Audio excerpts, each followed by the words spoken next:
Hey, all you wonderful people. Welcome to episode 3 of my game system collection series, Geronimo. Time to play with Blast Processing. The Sega Genesis, or Mega Drive, was released in 1989 as one of the first 16-bit consoles. At this point, Nintendo dominated the gaming market with their NES. All that changed with the Genesis.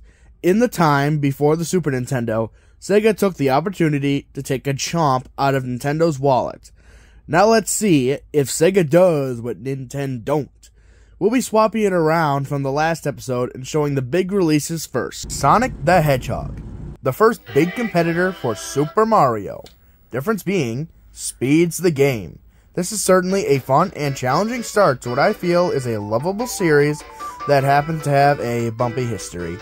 The only complaint some fans have with this first game is that speed wasn't as prominent as the marketing made it out to be. I agree, but I think Sega was still finding Sonic's balance between speed and platforming. Every franchise starts somewhere. Sonic the Hedgehog 2. My personal favorite on the Genesis, always a fun time. This sequel brought multiplayer to the series by introducing my favorite character of the series, the two-tailed flying fox, Tails. Everything was up from the first, creating one of the fans think the best in the series. I wholeheartedly agree. Sonic the Hedgehog 3. Speaking of going up, this threequel went even bigger. Not only introducing save files and character choice, but including a new character, the strong-fisted Knuckles. This game was so big for the Genesis, they actually had to split it into 2 cartridges.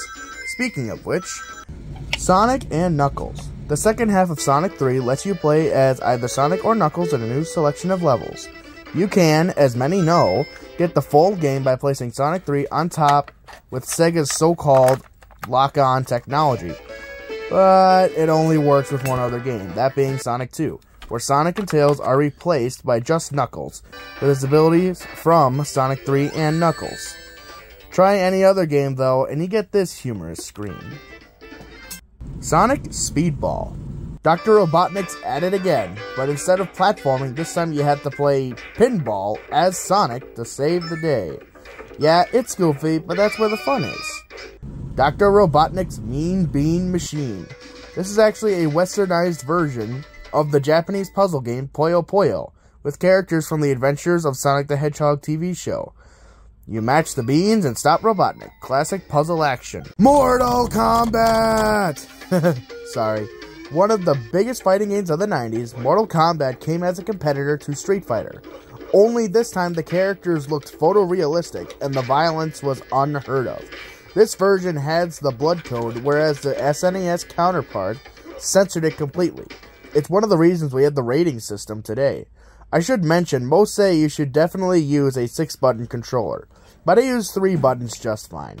Either way, it's an incredibly fun game, even for a fighting game noob like me. Mortal Kombat 2. New characters, new stages, more difficult. This sequel ups the ante in many ways, and my low skill really shows. But I'd certainly call this a great follow-up. Mortal Kombat 3. Another threequel, and once again, we have new characters and stages. Even the older characters got some nifty redesigns. Not much else to say, but it's still Mortal Kombat! Vector Man. The robot trash nuclear apocalypse has arrived. It's up to Vector Man to save the world. I'll admit, this one isn't one of my favorites, but the premise is interesting and the gameplay is challenging. Of course, I know fans of this one exist. To them I say, game on, friends. NBA Jam. A contender for the most popular basketball video game. NBA gives you a selection of teams to play from the 90s. Even someone like me who doesn't play much basketball can definitely say this game is fantastic. Super Monaco GP. A Formula 1 base game inspired by one of the most famous tracks. Plenty of fast twists and turns. I think a fan of F1 and classic games could enjoy this one. PGA Tour 1 and 2. Putting both games together, as golf on the same system doesn't tend to have many differences. These have the famous sport cartridges, meaning if you see one that looks like this, it's most likely a sports game. Not the most difficult golf games, but even I think their 3D perspective is rather impressive for the Genesis.